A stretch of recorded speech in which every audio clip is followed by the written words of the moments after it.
em geral, né? Mas aquele universo burguês da Inglaterra que faria a Revolução Industrial e o que depois se universaliza, com aspas, sempre universalizar, porque essa palavra não é boa, mas que se generaliza, sobretudo nos âmbitos europeus e nas suas extensões coloniais, né, como uma prática individual do livro aberto, né? Então, entender que a leitura literária é uma prática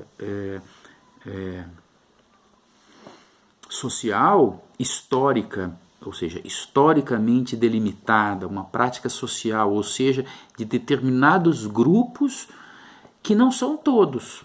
Isso nos ajuda, por exemplo, a entender que, primeiro, naquele cenário da Idade Média, a coexistência entre oralidade e escrita na confecção da obra literária, por exemplo, que a gente chama hoje de obra literária, ou da poesia, ela é uma coexistência produtiva importante, né?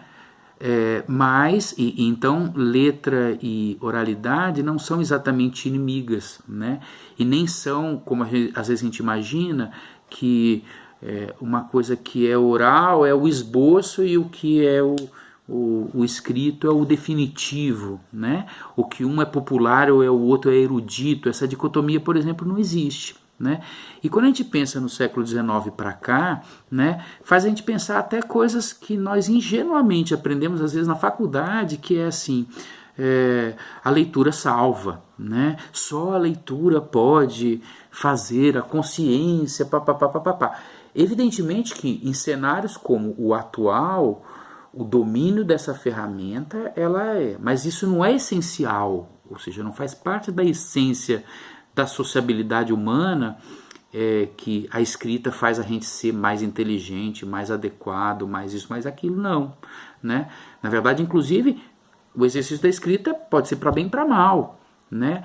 Quando, por exemplo, as redes sociais fazem a escrita e a leitura ganhar um lugar, né, que a televisão, por exemplo, não dava, e a televisão foi mais devastadora do ponto de vista em relação à escrita do que a internet, porque a internet a gente acaba lendo, né?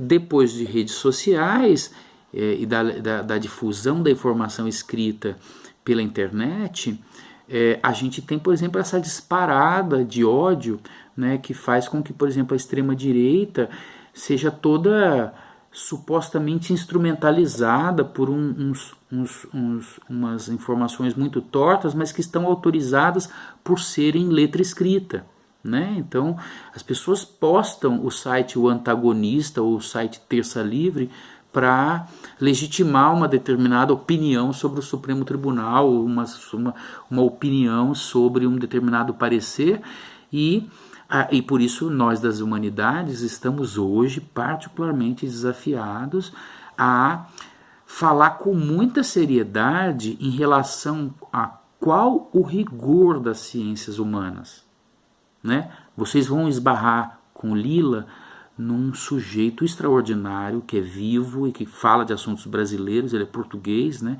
Mas ele tem uma relação com o Brasil muito próxima, que é o Boaventura Souza Santos. Está na bibliografia de vocês, tenho certeza, de Lila, né? Ele fala de metodologia, epistemologia, né? E gente como ele justamente nunca perdeu o desafio. É que quando a gente não está diante de uma ameaça fascista no mundo, a gente, por exemplo, sai relativizando tudo. E isso tende a ser saudável. Mas às vezes a gente perde um limite, a gente sai questionando que a história não tem fato, que as coisas são a gente dá uma certa impalpabilidade para as coisas, com razão teórica para falar de coisas assim, né? Quando a gente fala de invenção retórica lá no século XVII, de fato a gente nem sempre vê fatos naquelas coisas que estão escritas, são invenções discursivas, são objetos, são enunciados, né?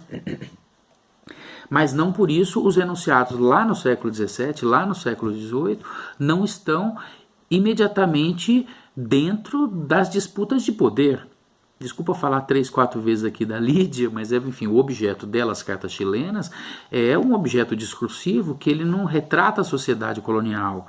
Não é exatamente isso como a gente pensa o romance do século XIX, mas ele é um discurso na disputa daquele particular histórico que é a década de 1780 na cidade de Vila Rica, capital do estado, me desculpem, da capitania de Minas Gerais, que é a capitania ou a conquista portuguesa mais rica do Império Português naquele tempo, ou seja, aquela que mais paga impostos para Portugal naquele tempo. E que a prática letrada dali é uma prática social, a sátira, ela está prevista, apesar de ela configurar crime em alguma medida, mas ela está prevista e ela está em diálogo com outras práticas sociais, escritas e orais, né, que pressupõem o texto escrito, mas que inclui, né, na prática a performance social, ou seja, a performance dentro de um círculo, né, de gente entendida para poder rir daquilo, para poder vituperar junto, ou seja, falar mal do governador junto com aquela escrita ali, né? Então, reparem, oralidade, escrita e prática social, no que eu falei aqui, vocês veem como que campos diversos, né? Seja a relação do índio com um instrumental maquinário letrado colonial, seja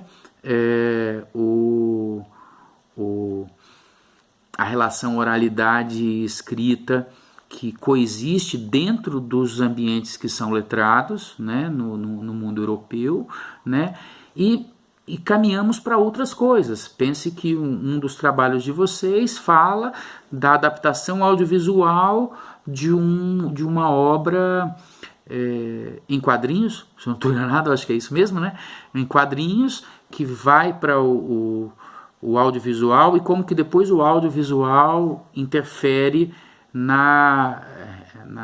numa espécie de reforma dos quadrinhos, né? Isso aí, por exemplo, certamente vai ter interesse os estudos do Paul Zumthor e as adaptações, porque o Paul Zumthor fala também de contemporaneidade, né? E as adaptações do Paul Zumthor brasileiras, né? Tem uma professora Jerusa, eu esqueci o sobrenome dela, que é quem traz o Paul Zumthor para o Brasil e traduz as coisas, fala sobre eles, e tem muitos trabalhos em consequência disso que falam dessa relação.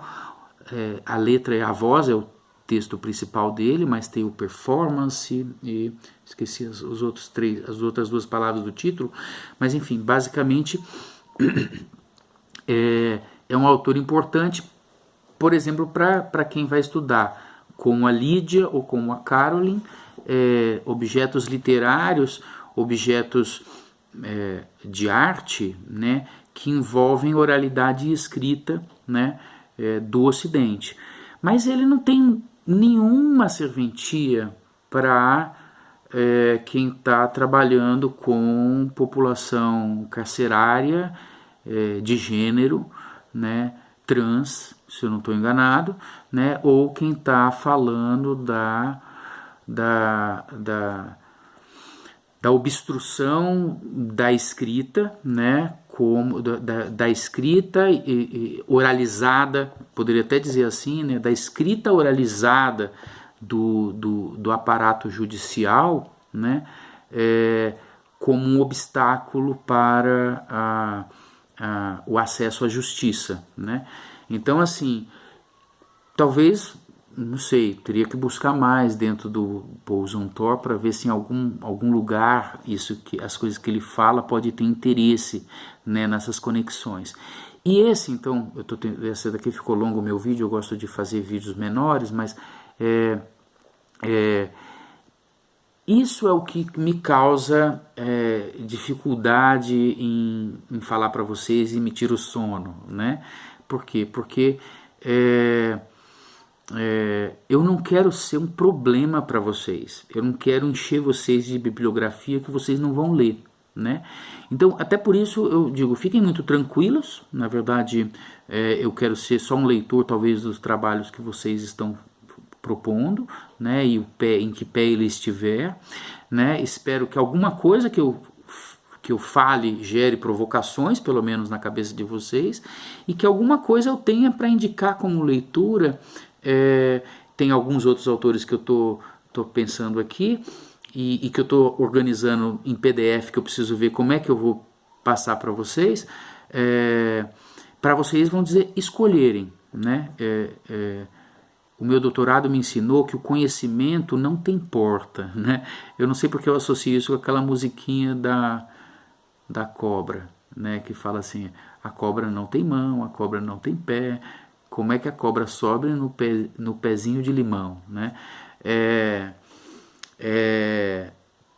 Não sei porque as duas ideias se juntam na minha cabeça, né? Mas basicamente conhecimento não tem porta. Então eu admiro quem é capaz de dizer, olha, tem que ler primeiro isso, depois aquilo, depois aquilo, depois aquilo. Mas essa ordem é, nos dois sentidos, uma ordem, tá? Ou seja, é uma ordem que foi disposto, primeiro, segundo, terceiro e quarto, mas é também uma ordem porque eu estou dando a você essa ordem. Aquela coisa que na minha escola tinha quando eu era criança, que era andar na linha, né? E aí se você vai andando fora da linha, fala, ó, fulano, você está fora da linha, né? E aí você tem que andar na linha, né? Então é uma linha, né? Eu admiro porque é mais fácil, talvez, para quem é aluno, lidar com, ó, leia isso, depois isso, depois isso, depois isso, e a gente vai chegar em algum lugar, né? Eu acho que a gente chega em muitos lugares, mas eu acho que não há uma linha certa. E diante da multiplicidade dos objetos que vocês trazem, se eu fechar e der o Davi Copenaua, e depois o Eduardo Viveiro de Castro, e depois alguma outra coisa que me interesse, vocês ficam lá num exercício muito longo e preocupado em corresponder em relação a esses textos, né, de ler e corresponder para mim, né, em relação a esses textos, que me preocupa, porque vocês já têm muitas matérias e vocês têm um prazo muito curto. Eu fiz um mestrado que era o prazo de 3 anos, prorrogável por mais 4 meses, o que virava às vezes 6, né? Então 3 anos e meio. Vocês têm um mestrado que vocês ficam muito tempo fazendo matéria. A gente fazia matéria no primeiro semestre, né? E as matérias, além do mais, todas eram optativas, é uma coisa curiosa, né? Bom e mal, né? Assim, me ajuda a, por exemplo, pensar que não gostaria de atrapalhar vocês. Eu tive que fazer uma matéria sobre o Drummond, porque não tinha outra. E era sobre o Drummond. Os leitores do Drummond e tal, e já numa perspectiva bem específica, mas porque não tinha outra que desse no horário e que eu pudesse fazer, né? E aí, por um lado, era para mim uma perda de tempo. Era bom ler sobre Drummond, mas era uma perda de tempo. Então eu não queria causar isso para vocês, né? Eu vou dar um pause agora para vocês conseguirem descansar, certo?